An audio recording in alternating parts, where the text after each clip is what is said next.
মুখ্যমন্ত্ৰী হিমন্ত বিশ্ব শৰ্মাই শপত গ্ৰহণ কৰাৰ পিছৰে পৰা মুছলমানৰ বিৰোধিতা কৰি আহিছে।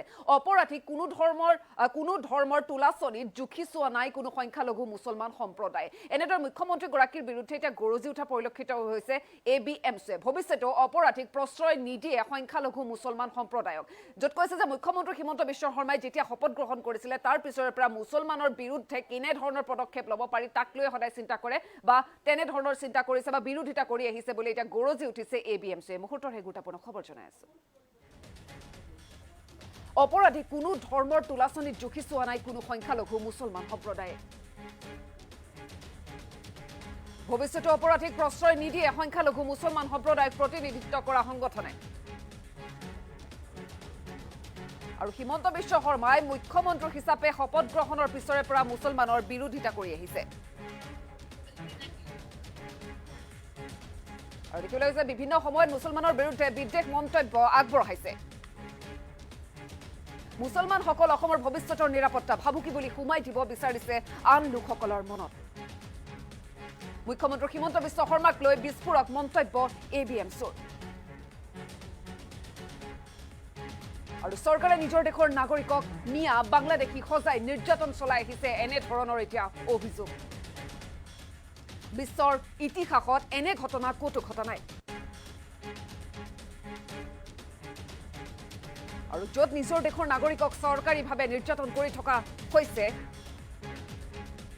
উজনি অসমত কাম কৰিবলৈ যোৱা লোকৰ ওপৰত আক্ৰমণ কৰিলে জংগী আন্দোলন হ'ব এনেধৰণৰ এতিয়া হুংকাৰ প্ৰদান কৰিছে। মিয়াৰ ওপৰত আক্ৰমণ কৰিলে দিল্লীৰ যন্তৰ মন্তৰ কঁপাব ABMCয়ে। হিমন্ত বিশ্ব শৰ্মা চৰকাৰৰ গৃহ বিভাগৰ ব্যৰ্থতাৰ বাবে আইন শৃংখলা অৱনমিত হৈছে এনেধৰণৰ বিস্ফোৰক অভিযোগ ABMC এতিয়া চৰকাৰৰ বিৰুদ্ধে গৰজি উঠিছে। মুখ্যমন্ত্ৰী হিমন্ত বিশ্ব শৰ্মাক লৈ তিৰ্যক মন্তব্য আগবঢ়াইছে। য'ত কৈছে মুখ্যমন্ত্ৰী হিমন্ত বিশ্ব শৰ্মাই যেতিয়া শপত গ্ৰহণ কৰিছিলে মুখ্যমন্ত্ৰী হিচাপে তেতিয়াৰে পৰা আচলতে মুছলমানৰ বিৰোধিতা কৰি আহিছে, মুছলমানৰ বিৰুদ্ধে নতুন নতুন পদক্ষেপ লৈ আহিছে। গতিকে জংগী আন্দোলন হ'ব এইখন অসমত এনেধৰণৰ এতিয়া হুংকাৰ ABMCৰ। অপৰাধী কোনো ধৰ্মৰ তোলাচনীত জুখি চোৱা নাই কোনো সংখ্যালঘু মুছলমান সম্প্ৰদায় বুলি তেওঁলোকে কৈছে।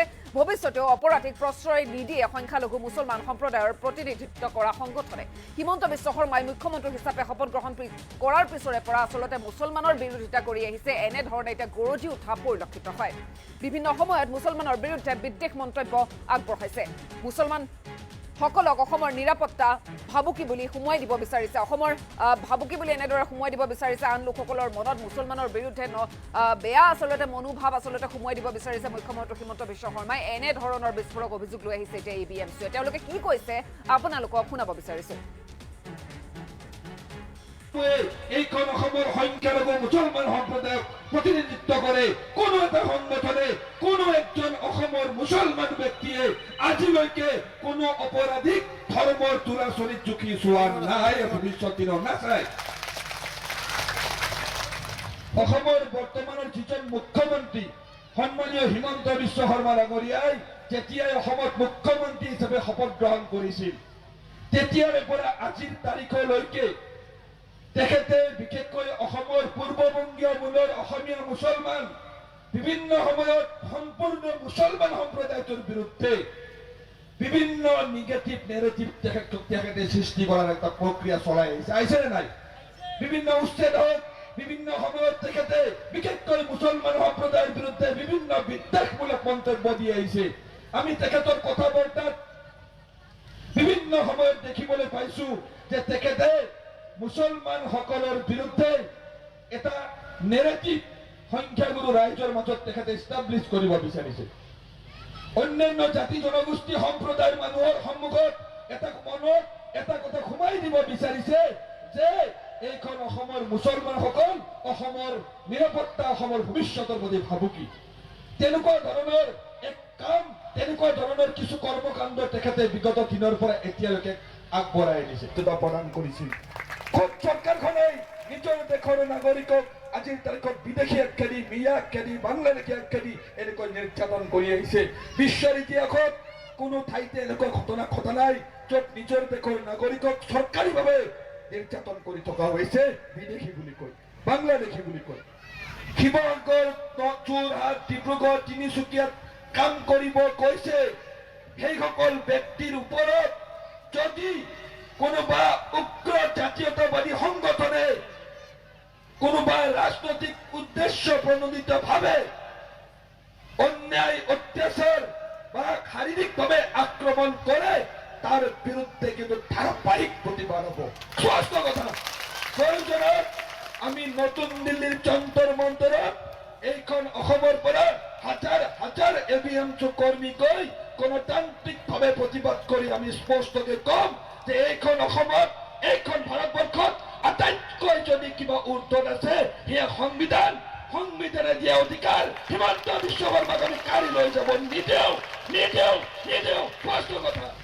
এবিএমচিয়ে যোৱাকালি ভাৰত ভূটান আন্তঃৰাষ্ট্ৰীয় ঘাইপথ অৱৰোধ কৰি প্ৰতিবাদ সাব্যস্ত কৰিছো। সমগ্ৰ বিদেশী অঞ্চলত প্ৰতিবাদ সাব্যস্ত কৰিছো। অসমৰ যিমান সংখ্যালঘু দল সংগঠন আছে প্ৰত্যেকটো সংগঠনে প্ৰতিবাদ সাব্যস্ত কৰিছে। অসমৰ প্ৰত্যেকজন মুছলমান ব্যক্তিয়ে প্ৰতিবাদ সাব্যস্ত কৰিছে। আমি এটা কথাই বাৰম্বাৰ কৈছো, অপৰাধীক অসমৰ মুছলমানে কেতিয়াও কতো প্ৰশ্ৰয় দিয়া নাই, ভৱিষ্যত দিনত কেতিয়াও প্ৰশ্ৰয় নিদিয়ে। কিন্তু আমি দুৰ্ভাগ্যজনক ভাৱে আজি এটা কথা এইখন সভাত কবলৈ বাধ্য হৈছো যে আজিৰ তাৰিখত নিজকে শক্তিশালী চৰকাৰ, খিলঞ্জীয়াৰ চৰকাৰ, ডাইনামিক চৰকাৰ, ডাইনামিক মুখ্যমন্ত্ৰী বুলি আখ্যা দিয়া হিমন্ত বিশ্ব শৰ্মা ডাঙৰীয়াৰ নেতৃত্বত থকা গৃহ বিভাগৰ দুৰ্বলতাৰ বাবে আজি এইখন অসমৰ আইন শৃংখলা ব্যৱস্থা সাংঘাতিকভাৱে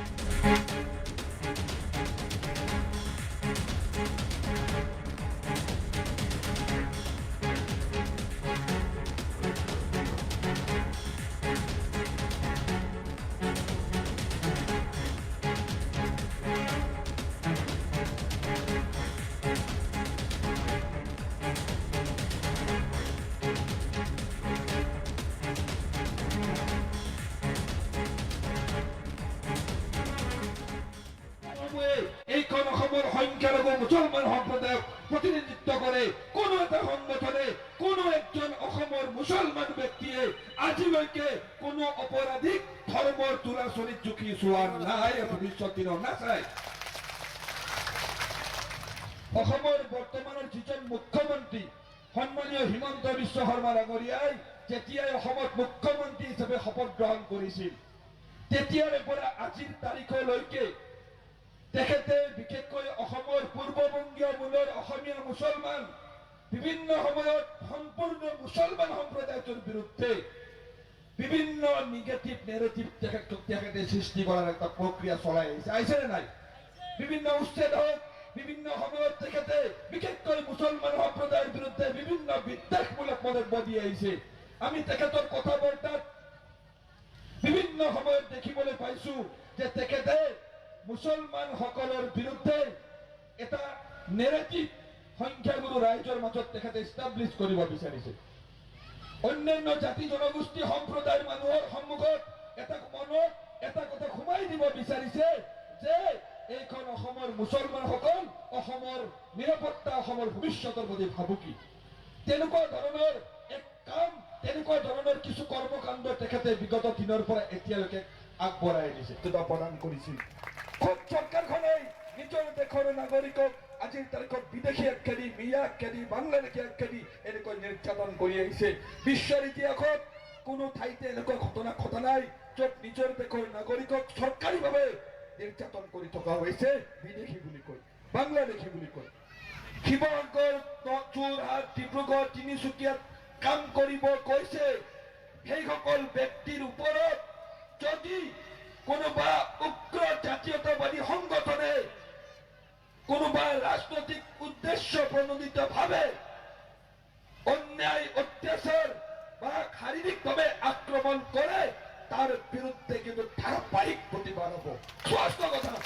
প্ৰয়োজনত আমি নতুন দিল্লিৰ যন্তৰ মন্তৰত এইখন অসমৰ পৰা হাজাৰ হাজাৰ এবিএমচি কৰ্মী গৈ গণতান্ত্ৰিকভাৱে প্ৰতিবাদ কৰি আমি স্পষ্টকৈ কম যে এইখন অসমত, এইখন ভাৰতবৰ্ষত আটাইতকৈ যদি কিবা উৰ্ধত আছে সেয়া সংবিধান।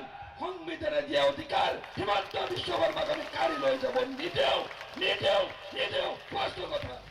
এবিএমচিয়ে যোৱাকালি ভাৰত ভূটান আন্তঃৰাষ্ট্ৰীয় ঘাইপথ অৱৰোধ কৰি প্ৰতিবাদ সাব্যস্ত কৰিছো। সমগ্ৰ বিদেশী অঞ্চলত প্ৰতিবাদ সাব্যস্ত কৰিছো। অসমৰ যিমান সংখ্যালঘু দল সংগঠন আছে প্ৰত্যেকটো সংগঠনে প্ৰতিবাদ সাব্যস্ত কৰিছে। অসমৰ প্ৰত্যেকজন মুছলমান ব্যক্তিয়ে প্ৰতিবাদ সাব্যস্ত কৰিছে। আমি এটা কথাই বাৰম্বাৰ কৈছো, অপৰাধীক অসমৰ মুছলমানে কেতিয়াও কতো প্ৰশ্ৰয় দিয়া নাই, ভৱিষ্যত দিনক কেতিয়াও প্ৰশ্ৰয় নিদিয়ে। কিন্তু আমি দুৰ্ভাগ্যজনকভাৱে আজি এটা কথা এইখন সভাত কবলৈ বাধ্য হৈছো যে আজিৰ তাৰিখত নিজকে শক্তিশালী চৰকাৰ, খিৰঞ্জীয়াৰ চৰকাৰ, ডাইনামিক চৰকাৰ, ডাইনামিক মুখ্যমন্ত্ৰী বুলি আখ্যা দিয়া হিমন্ত বিশ্ব শৰ্মা ডাঙৰীয়াৰ নেতৃত্বত থকা গৃহ বিভাগৰ দুৰ্বলতাৰ বাবে আজি এইখন অসমৰ আইন শৃংখলা ব্যৱস্থা সাংঘাতিকভাৱে